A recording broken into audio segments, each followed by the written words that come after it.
My objective was to move toward the ALS level. EMS at that time was the basic level. They'd been at the basic level for about 4 years. The employees had good experience at the EMT level, rescue level. A lot of them had been with rescue squads before they came with EMS. So they were very sound and very good at the basic level. First thing I had to do was convince the county manager and assistant manager and health services, that's the direction we need to move in. Then get the Board of Commissioners behind the activity, because it was going to take additional personnel, it was going to take additional money, additional equipment to go to the ALS level. But option one is they'll provide the paramedic level service 24 hours a day, 7 days a week. Option two, without a sponsor hospital, someone that would help sponsor you according to the state rules and regulations, you could not move to the ALS level. I met with the Wake Hospital Executive Board for 6 hours. And it was really touch and go as to whether they would recommend sponsoring Wake County EMS to go to the advanced level. It got very vocal and very heated in that group. And Dr. Jack Larson, who was a real supporter of ours, was the head of the ER group at that point in time, called me at 3 o'clock in the morning at home to tell me that it had just passed and that they would sponsor Wake County EMS. That was a big milestone, because then I was able to go to Rex and say, well, will you sponsor us? We'd like to have you join us. And then Dr. Hammer at Rex became our first medical director. Gerald Brown hired me to bring this system up from a basic life support system to an advanced life support system. I came in November of '81. This was the best basic life support system in the state of North Carolina. The only capital city in the United States without paramedic care. First intermediate training in Wake County, and it was very difficult to do, 24-hour shifts, people going to class off shift, coming back and working 24, and going to the intermediate level. The paramedic level was more difficult academically, but about the same as the EMT intermediate level as far as the wear and the tear on the personnel. I was hired part-time as an EMT basic in October of 1983, and I had taken my intermediate class, but I didn't have the results back yet, so I came to work with a basic patch sewn over an intermediate patch, and Linwood called while I was there and found out that I'd passed, so I took the patch off and I got a raise the very first day I walked in the building. The county had not been at intermediate level for long, and it was chugging away. It was moving a lot of people into intermediate status so you could go to, Wake County could have its paramedic program. It probably took me a good 3 years to feel comfortable in my skin, and by that time I was at a paramedic level. But it was also exhilarating in those first couple of years, because we were, even nationally, EMT intermediates were pretty much, there were paramedic programs around, but we were making history. It was like we were making an EMS field where one really didn't exist much more than 10 or 15 years before that. I mean, you had to call for every single thing you wanted. In a lot of ways, it was really cool. When we got to paramedic level, that was what I would call the infancy of paramedic level. Then they became more and more advanced into the paramedic level of care. And so then it became an objective of keeping up to date and moving forward into the paramedic level of care. And that has progressed at EMS to this day. The number one priority that I had and that the county had while I was here, the number one priority was patient care. Everything else was second. We intended to provide the very best patient care that we could provide to the citizens of Wake County. Now, I know that sounds cliche, but that's what we did. We really had good people. We really had good people.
keep the place running. And we had set a path, and of course the nation was going through some issues with 9/11. We had set a path to become a model system. We were transitioning between Dr. Vaughn as medical director to Dr. Myers as medical director. Gerald taught me a lot about networking and using your network to make things happen. Gerald Brown had been the director here since as many years that I had known EMS. And even before I came here, there were a couple of years with the new public safety director that change was starting to take place. The first blue and white truck had just arrived, and so we were in a flux then at that point in time between old and new. And it started, like I said, with the trucks, the uniforms, hiring a full-time medical director. And so Brent and I had a lot of sessions talking about what this system would look like, not in the immediate, but what it would look like, 3, 5, and 10 years out. The truth is that patient care, and I think that at the end of the day, that's what it's all about anyway. And so I don't think there was ever a question about the delivery of patient care. And so I think patient care was one of the top priorities as far as already being done well. Because no matter how much you want change or you don't want change, at the same time, there's that, you want to balance, you want to make sure your employees remain motivated and feel a part of the team. And I think that's difficult when change takes place sometimes. When I travel across the country, there's very few places that if I mention Wake County EMS, they don't automatically know who that is. I think that you just keep doing what you're doing and focusing on patient care and focusing on not only the outcomes but the quality and making sure that you're treating people right.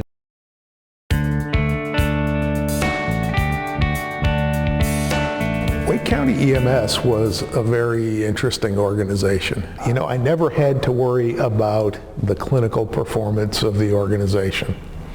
There was always very strong medical direction, and I think for many years the men and women of Wake County EMS had committed themselves to delivering really good medical care, which is pretty important because that's what the organization really does.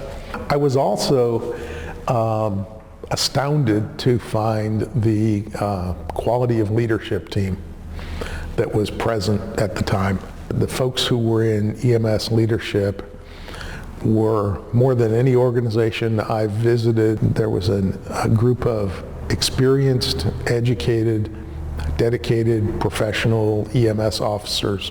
Recall we weren't too long after the events of September 11th, 2001.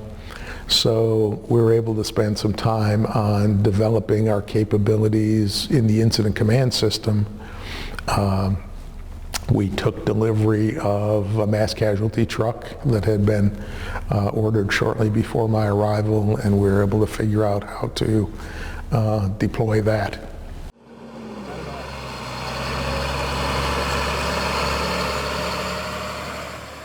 Wake County EMS has a well-developed bike team and does a really good job at managing special events.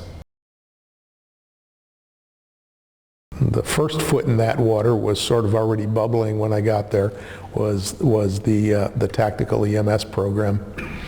And I'm going to tell you, it is no small accomplishment for one team of county EMS medics to provide support to 6 or 8 or 9 law enforcement tactical units, joining forces with the fire department in the urban search and rescue and hazardous materials medics.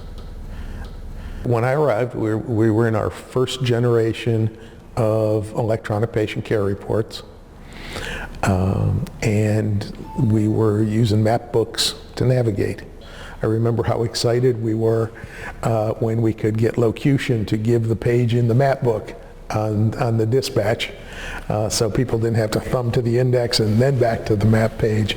Now, the big project, of course, was moving into automated vehicle location and in-vehicle navigation, which came in the form of the Marvelous system.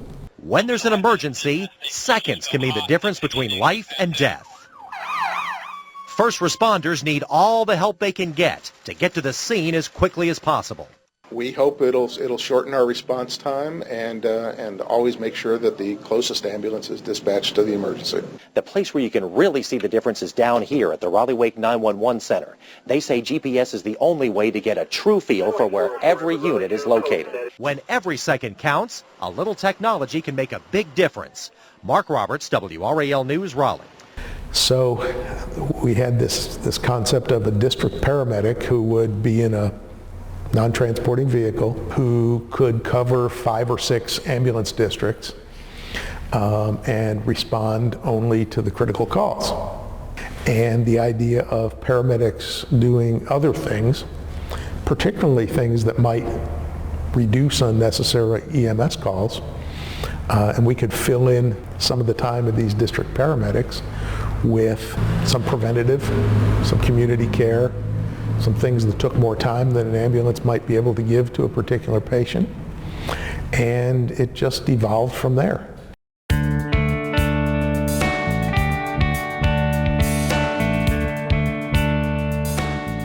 The opportunity to really focus the conversation and say, we're going to talk about patients. For our budget talks, for our priority sessions, for everything else is, what do the citizens and visitors to Wake County need to lead a healthier life? And that is where we're driving it.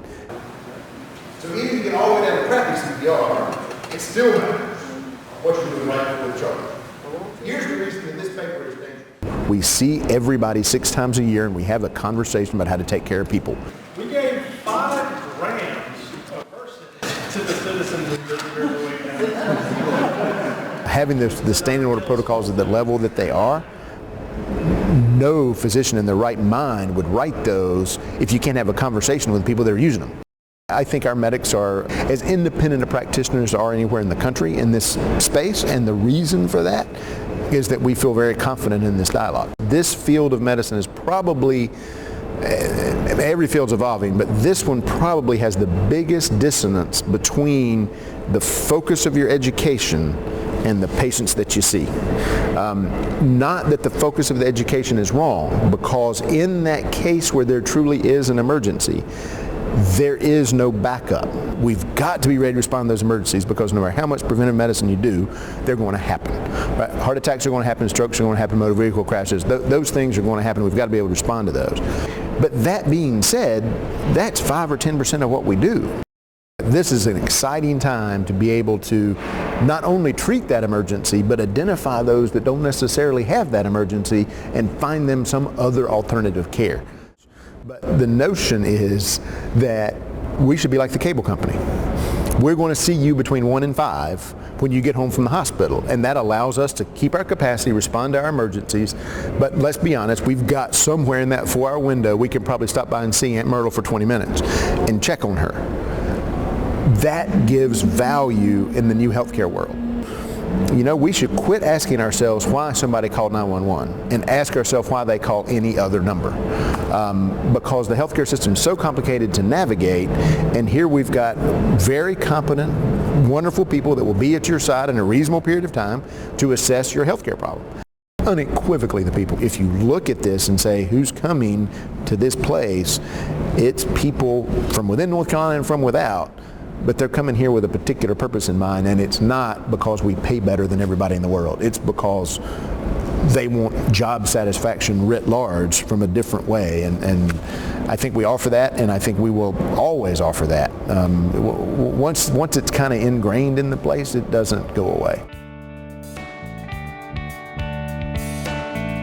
My view has always been, and I did it during both interim periods, was just to maintain kind of the status quo. We have an incredible staff, and that's at all levels. So I wasn't really concerned that suddenly the train would come off the tracks. When you finally get that new director and you go, okay, now we get to start changing again and moving towards the future, it's a much better feeling. Wake EMS is an awesome place. I mean, as a system, as an EMS service, we have some of the best employees across the country. The first thing, I didn't have a way to get in, so I had to bust on the door, and it was early in the morning, and Donovan Welsh was working here as DC, either coming in or going out. It's very early in the morning, and he had to open the door for me. He's like, "Oh, welcome back." This department, this system traditionally has always stay ahead of investing what things we need to do to maintain the level of service we provide to the community. Our biggest challenge is growth. We're growing in a pretty fast rate. We have surpassed 1 million people in the community, and I knew from the beginning that was going to be our biggest challenge. So the state of the department actually is a very good one. We have a very good budget. We have maintained a great clinical standards and providing very good service to our community.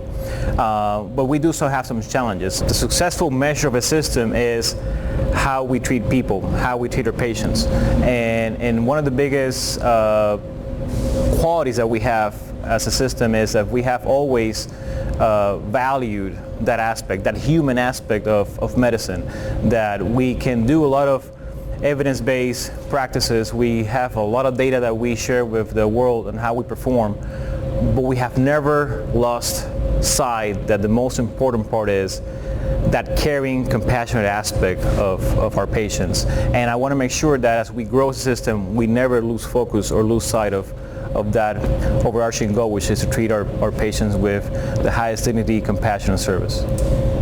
Oh, they're absolutely critical. We cannot do what we do without a strong network of support. EMS is one piece of the whole healthcare system. Our success as a system, as an department, is essentially the success of all our stakeholders that work very closely with us to make sure that we can deliver in time of need for our patients. This is a very special day. We are celebrating the 40th anniversary of Wake County EMS. We should not lose track of the fact that a lot of people before us created this system from the ground all the way up to what it is today. And we have to make sure that we continue those great traditions that have served us pretty well.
Come going to rescue breathing difficulties at the payphone at the Circle K, Old Station 4015, KZ732.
EMS 11, nature unknown, take cross street to 200 Star Street, KNCM 293. West County EMS 7, 1050 PI, 2121 Pool Road. 7 County. Fire department's on scene, advising trauma protocol. West County 510 6 right. EMS 13103, scene is safe. Approach 10-0, RPD's in foot chase. KNCM 293.